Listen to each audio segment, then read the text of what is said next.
Hello, this is Dennis Polis with another Open Philosophy video.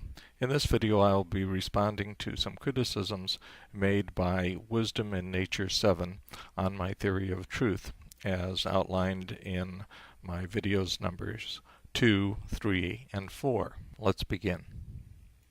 Now, YouTube apologist and anti-naturalist D.F. Polis.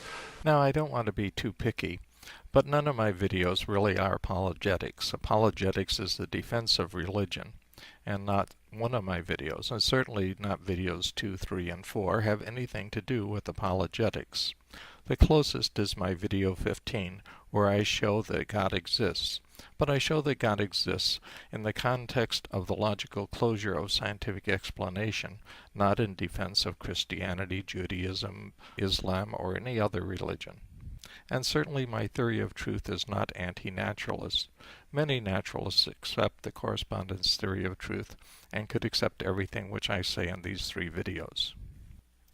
He then goes on to summarize my discussion of Jourdain's paradox in a fair and impartial way. Imagine a card. On the front of the card is written, "The sentence on the other side of this card is true." On the back of the card is written, "The sentence on the other side of this card is false." There is no combination of true and false which can be assigned to the 2 sentences, which allows these statements to be consistent. So it appears that even well-defined, meaningful sentences don't have to be true or false. Polis then goes on to identify the self-referential nature of a closed system as the source of the problem.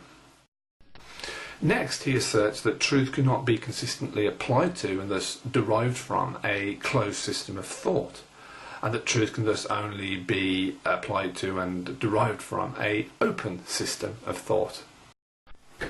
Fine. Note that he here agrees with me that for truth to be applicable, the system of thought must be open. Truth is inapplicable to closed systems of thought. However, Polis then just assumes out of the blue that if a system of thought is to be open, it must refer to empirical reality. Of course, I'm not assuming this out of the blue. I'm reflecting on human experience. As I said in my video 1, philosophy is about making sense out of human experience. When a child comes in with blueberry pie all over his face and says that he has not been eating blueberry pie, we know that what he said is false because empirical reality tells us so. If the experiments showing that neutrinos can travel faster than the speed of light hold up, then we will know that the special theory of relativity is wrong in saying that nothing can go faster than the speed of light, because empirical reality tells us so. So human beings determine truth and falsity by comparing what is said to reality. This is not an assumption out of the blue. Indeed, he explicitly rules out, as a means of opening up a system, relations between words whose meanings are not derived from natural language references to empirical reality. Indeed I do, because words only have meaning in light of human experience. How can I know what the word gavelyglock means if gavelyglock has no experience to which I can relate it?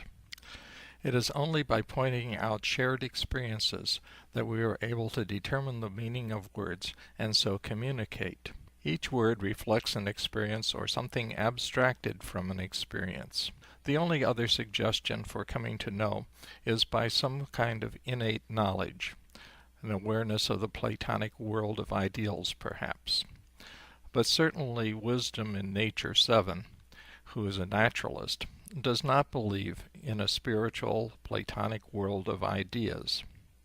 So, what he is talking about is words which have no empirical basis and no basis in a spiritual reality, and so, it would seem, no basis whatsoever, and therefore no meaning.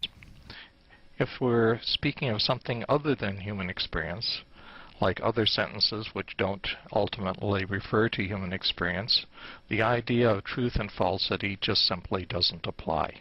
The problem is this assumption is simply incorrect. And the Polish logistician and mathematician Alfred Tarski famously showed us why, in his 1933 paper, The Concept of Truth in the Languages of Deductive Sciences. In this paper, Tarski pointed out that self-referential paradoxes can be avoided by marking the difference between the language being studied, the object language, and the meta-language, which is used to make statements about the object language. To demonstrate this difference, Tarski formalizes it as follows. Where the grammatical subject, the sentence, "Snow is white," is in object language, whilst the predicate is true and the proposition "snow is white" are in meta-language. The difference becomes clearer for English speakers if we translate the object language into Polish whilst keeping the meta-language in English. Once grasped, this distinction can be applied to the liar paradox, so that in "this sentence is false," the subject, "this sentence," is in the object language, whilst the predicate, "is false," is in meta-language, thus breaking the problematic self-reference. Similarly, with regard to Jourdain's paradox, the sentence on the other side of this card would, on either side of the card, be in object language, whilst "is false" and "is true" would both be in meta-language. Thus we have an example contra Policy's assumption of an open system based on semantic relations between an object language and a meta-language, rather than on any relationship between natural language and empirical reality. This undermines Policy's position. Of course, it does no such thing, and for several reasons.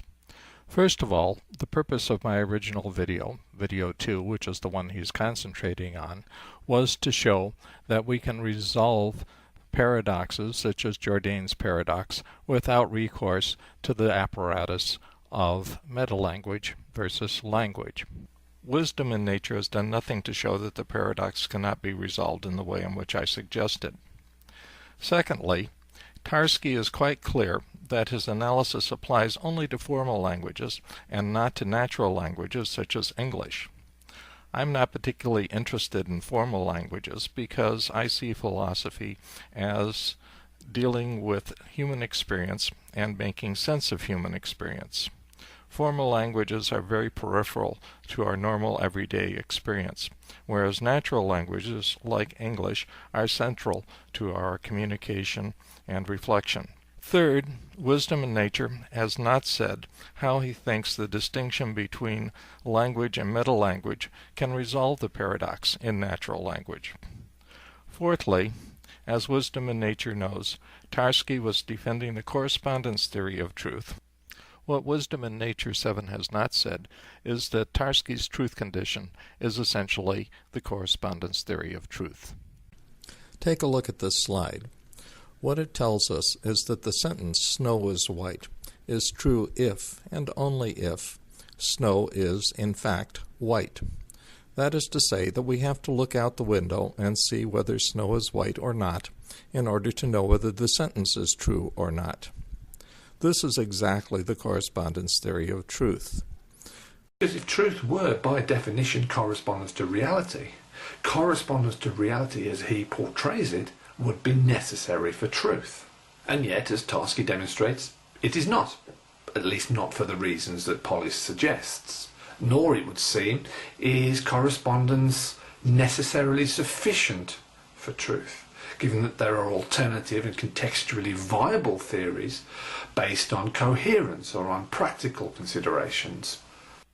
The coherence theory of truth is based on the notion that if a number of sentences are self-consistent, they are necessarily true. Of course, this is nonsense. For example, the theory of relativity seems to be completely consistent, yet we don't look at its consistency to judge whether or not it's true. We look at the experiments.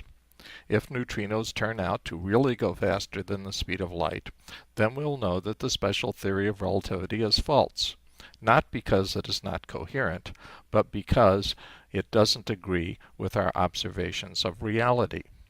Also, Wisdom in Nature 7 has already said that he agrees that a closed system, and the coherence theory of truth as a closed system, is inadequate to provide us with a definition of truth.